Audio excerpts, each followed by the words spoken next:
നമസ്കാരം. NOS +2ൻ്റെ 21ാമത്തെ ലെസണായ റീഡിംഗ് വിത്ത് അണ്ടർസ്റ്റാൻഡിങ് ആണ് നമ്മളിന്ന് നോക്കുന്നത് ഇവിടെ. അപ്പോൾ സെക്ഷൻ ഫസ്റ്റിലേക്ക് പോവാം. Now read the lesson and see if your views match with the authors. First, why do we need education, what is its purpose. എന്താണ് why do we need education, what is its purpose. എഡ്യൂക്കേഷൻ്റെ ആവശ്യകത, എന്തുകൊണ്ടാണ് നമുക്ക് education ആവശ്യമായി വരുന്നത്, അല്ലെങ്കിൽ അതിൻ്റെ purpose എന്താണെന്നാണ് നമുക്കിവിടെ ഓതർ ചോദിക്കുന്നത്. Education as commonly understood by people means acquiring certain knowledge and skills in order to earn their living. But that is only one purpose of education. You may ask why. This is because humans are much more than just wage earning machines. They are endowed with emotions and feelings which enrich their life. These emotions and feelings need to be developed so that they can develop into social beings able to interact with fellow beings who are also members that society of which they are a part. The process of socialization starts right from childhood, and it is the purpose of education to facilitate this socialization and produce responsible and committed citizens who would be able to contribute to the progress of the community, society and the country at large. A country with such citizens becomes a great nation, well able to hold its head high in the community of nations. It is thus that education serves a loftier purpose than being a mere means of earning one's living to lead a prosperous material life. എന്താണ് പറയുന്നത്? First പാരയിൽ എന്താ പറയുന്നത് നമുക്ക് നോക്കാം. എഡ്യൂക്കേഷൻ്റെ ആ ഒരു പ്രാധാന്യത്തെക്കുറിച്ചാണ് first പാരയിൽ പറയുന്നത്. വിദ്യാഭ്യാസം എന്ന ഒരു വ്യക്തിയുടെ ഉയർച്ചയ്ക്ക് കാരണമാണ് എന്നാണ്, അത് കാരണമാകുന്നു. അതോടൊപ്പം തന്നെ ഒരു സൊസൈറ്റിയെ കൂടി വാർത്തെടുക്കുകയാണ്. ഒരു നല്ലൊരു സൊസൈറ്റി അല്ലെങ്കിൽ ഒരു നല്ലൊരു സമൂഹത്തെ കൂടി ഇതിലൂടെ നമുക്ക് കിട്ടുകയാണെന്നാണ് പറയുന്നത്. വിദ്യാഭ്യാസം എന്നത് ആളുകളുടെ വിവേചനരഹിതമായത് എന്നാണ് അർത്ഥം. വിദ്യാഭ്യാസം എന്നത് ആളുകൾക്ക് വിവേചനരഹിതമായി ആളുകൾക്ക് ഏൺ ചെയ്യാവുന്ന ഒരു കാര്യമാണ് വിദ്യാഭ്യാസം. ജാതിമത വിഭേദമന്യേ എല്ലാവർക്കും നേടിയെടുക്കാൻ കഴിയുന്ന ഒന്നാണ് വിദ്യാഭ്യാസം എന്ന് പറയുന്നത്. അവരുടെ ഉപജീവനത്തിനായി ചില അറിവുകളും കഴിവുകളും നേടിയെടുക്കുക, അതായത് അവരുടെ ഉപജീവനം ജീവിതത്തിലേക്ക് വേണ്ടുന്നത് അല്ലെങ്കിൽ ജീവിക്കാനായിട്ടുള്ള എഡ്യൂക്കേഷൻ മൂലമാണ് നമുക്ക് നല്ലൊരു ജോബ് കിട്ടുക, അതിൽ നിന്നുള്ള സാലറിയും കൊണ്ടാണ് നമ്മൾ ജീവിക്കുക. അതുപോലെ ഉദാഹരണം ഇതുപോലെയുള്ള എഡ്യൂക്കേഷൻ എന്നത് ഉപജീവന മാർഗമാക്കി ചില അറിവുകളും കഴിവുകളും നേടിയെടുക്കുക എന്നതും. പക്ഷേ അത് വിദ്യാഭ്യാസത്തിൻ്റെ ഒരു ലക്ഷ്യം മാത്രമാണ്. നിങ്ങൾക്ക് എന്തുകൊണ്ട് എന്ന് ചോദിക്കാം. എന്താണ് എന്തുകൊണ്ട് വിദ്യാഭ്യാസം, എന്തുകൊണ്ട് എന്ന് ചോദിക്കാം. അവർക്ക് അവരവരുടേതായ ഇമോഷൻസ് ഉണ്ട്. എന്താണ് പറയുന്നത്, ഒരു ഹ്യൂമൻ ബീയിങ് ആയിട്ടുണ്ടെങ്കിൽ അവർക്ക് അവരവരുടേതായ ഇമോഷൻസ് ഉണ്ടെന്നാണ് പറയുന്നത്. ജീവിതത്തെ സമ്പന്നമാക്കുന്ന രീതിയിൽ, ഇപ്പോൾ എനിക്ക് നല്ലൊരു ജോബ് കിട്ടിയിട്ട് എനിക്ക് ആ സാലറിയും കൊണ്ട് അല്ലെങ്കിൽ അതിൽ നിന്ന് കിട്ടുന്ന വരുമാനം കൊണ്ട് എനിക്ക് നല്ലൊരു വീട് ഉണ്ടാക്കണം, അല്ലെങ്കിൽ എനിക്ക് നല്ലൊരു വണ്ടി മേടിക്കണം, ഇങ്ങനെയൊക്കെയുള്ള ആഗ്രഹങ്ങൾ മനുഷ്യന് സ്വാഭാവികമായിട്ടും ഉണ്ടാവും. അപ്പോൾ അത് പറയുകയാണ്, ഇമോഷൻസ് ഉണ്ട്, അവരവരുടെ ഇമോഷൻസിനെ സമ്പന്നമാക്കുന്ന രീതിയിൽ, ജീവിത സാഹചര്യങ്ങളെ സമ്പന്നമാക്കുന്ന രീതിയിലായിരിക്കും ഈ വികാരങ്ങളെ വികസിപ്പിക്കേണ്ടത്.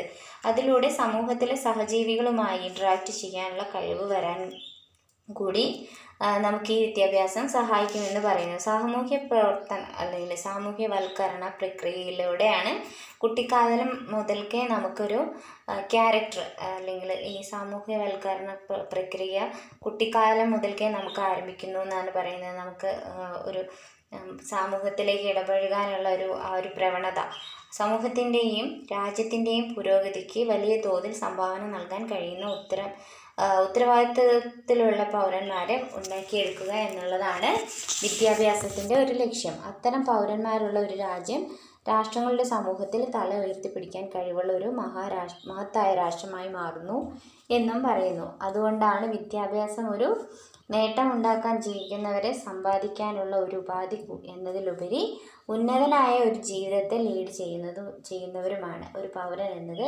വിദ്യാഭ്യാസത്തിലൂടെ നേട്ടമുണ്ടാക്കാൻ വേണ്ടിയിട്ട് ജീവിക്കുന്നവരെ അല്ലെങ്കിൽ ജീവിക്കാൻ ആഗ്രഹിക്കുന്നവരെ സമ്പാദിക്കാൻ ഉള്ള ഒരു ഉപാധി എന്നതിലും ഉപരി ഉന്നതമായിട്ടുള്ള ഒരു ജീവിതത്തെ, നല്ലൊരു ജീവിതത്തെ എങ്ങനെ നേടിയെടുക്കാം എന്നുള്ളതും കൂടി ഉപകരിക്കുന്ന വിധമാണ് വിദ്യാഭ്യാസത്തിൻ്റെ ഒരു സ്ഥാനം ഇന്ന് നമുക്ക് ഈ സൊസൈറ്റിയിലുള്ളതെന്നാണ് പറയുന്നത്. പിന്നീട് എന്താണ് പറയുന്നത്? Education serves another important purpose by shaping one's personality so that one is able to face challenges of life. This is possible by promoting a sense of cooperation and coexistence, a feeling of love and brotherhood, and an attitude of caring and sharing. This process starts right from home and gets strengthened when one receives education with a proper perspective and policy underlying it. Underlying എന്ന് പറഞ്ഞിട്ടുണ്ടെങ്കിൽ എന്താ പറയുക, underlying എന്ന് പറഞ്ഞിട്ടുണ്ടെങ്കിൽ കീഴിലെന്ന് പറഞ്ഞാൽ അടിവരയിട്ട്, ഒരു കീഴിൽ അടിവരയിട്ട് ശക്തിപ്പെടുത്താൻ എന്നൊക്കെ ഉപയോഗിക്കുന്ന ഒരു വാക്കാണ് underlying it. As one grows old one develops the capacity to appreciate the finer aspect of life than merely amazing material wealth. Thus a person becomes a good human being, which after all is the purpose of education. Second പാരയിലാണ് പറയുന്നത്, വിദ്യാഭ്യാസം ഒരാളുടെ വ്യക്തിത്വത്തെ രൂപപ്പെടുത്തുന്നതിലും അല്ലെങ്കിൽ ജീവിതത്തിലെ വെല്ലുവിളികളെ നേരിടുവാനുള്ള കഴിവുകളെയും ഉണ്ടാക്കിയെടുക്കുന്നു. അതാണ് ഈ ഫേസ് ചാലഞ്ചസ് എന്ന് പറയുന്നത്. This is possible by promoting a sense of cooperation and coexistence. എന്താണ് പറയുന്നത്? സ്നേഹത്തിൻ്റെയും സഹോദര ബന്ധത്തിൻ്റെയും ഒക്കെ സഹകരണവും അല്ലെങ്കിൽ സഹവർത്തിത്വവും ഇതുപോലുള്ള കാര്യങ്ങളെ പ്രോത്സാഹിപ്പിക്കുന്നതിലൂടെ ഉണ്ടാവുന്നു എന്നാണ് പറയുന്നത്. അതാണ് കോ എക്സിസ്റ്റൻസ് ആൻഡ് കോപ്പറേഷൻ എന്ന് പറയുന്നത്. ഇത് വീട്ടിൽ നിന്ന് ആരംഭിക്കുകയും ശരിയായ രീതിയിൽ വിദ്യാഭ്യാസം ലഭിച്ചവരിൽ അടിവരയിടുകയും ശക്തിപ്പെടുത്തുകയും ചെയ്യുന്നു. അണ്ടർലൈനിങ് ഇറ്റ് എന്ന് പറഞ്ഞല്ലോ, അപ്പോൾ അത് അടിവരയിടുകയും ശക്തിപ്പെടുത്തുകയും ചെയ്യുന്നു. നല്ലൊരു ജീവിതത്തെ വികസിപ്പിച്ചെടുക്കുന്നു. ഒരു വ്യക്തി നല്ലൊരു മനുഷ്യനായി തീരുന്നതിനുള്ള കാരണങ്ങൾ ഇതൊക്കെയാണ്. ഒരു വിദ്യാഭ്യാസത്തിൻ്റെ ലക്ഷ്യം എന്ന് പറയുന്നതും മെയിനായിട്ട് ഇതൊക്കെയാണെന്നാണ് പറയുന്നത്. അതുകൊണ്ട് തന്നെ ഒറ്റയായി നിന്നുകൊണ്ട് തന്നെ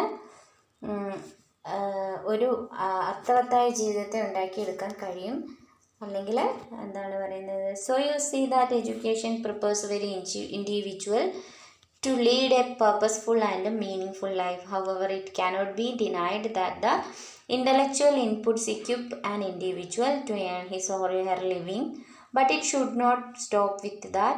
It should teach us to cope with the stresses and strains of modern life and enable us to lead a full life എന്തെന്ന് പറയുന്നത്. അതുകൊണ്ട് തന്നെ ഒറ്റയായി നിന്നുകൊണ്ട് നമുക്കൊരു ഒറ്റയായി നിന്നുകൊണ്ടുള്ള ഒരു അർത്ഥവത്തായ ജീവിതത്തെ ഉണ്ടാക്കിയെടുക്കാൻ കഴിയും.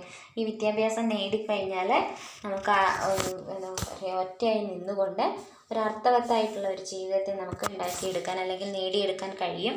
സ്വയം അവനോ അവൾക്കോ ജീവിക്കാനുള്ള ഒരു സ്വയം പ്രാപ്തിയെ നേടിക്കൊടുക്കുന്നു എന്നാണ് പറയുന്നത്.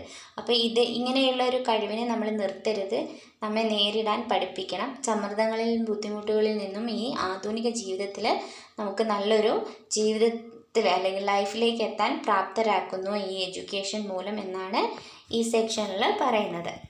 ഇനി സെക്കൻഡ് സെക്ഷനാണ്. സെക്കൻഡ് സെക്ഷനിൽ എന്താണെന്ന് നോക്കാം നമുക്ക്.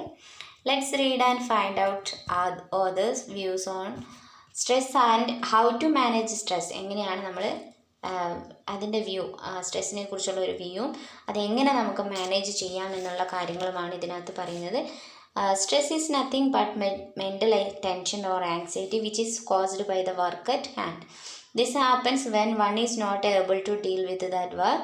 For example, a student who has no aptitude for a subject is compelled to take it up either because of parental pressure or because of pressure from peer groups or due to the perceived importance of the subject itself. When he or she finds it difficult to cope with it and wants a challenge, the external pressure deny him or her such a change. This situation leads to stress. No work is done well when one mind is under stress. This inability to do well leads to diffidence. Gradually, this diffidence leads to feeling inferiority Person with such inferiority complex isolate themselves and is succumb to stress. This leads to inefficiency, loss of interest, and above all to a total breakdown, physical, mental, emotional, and moral.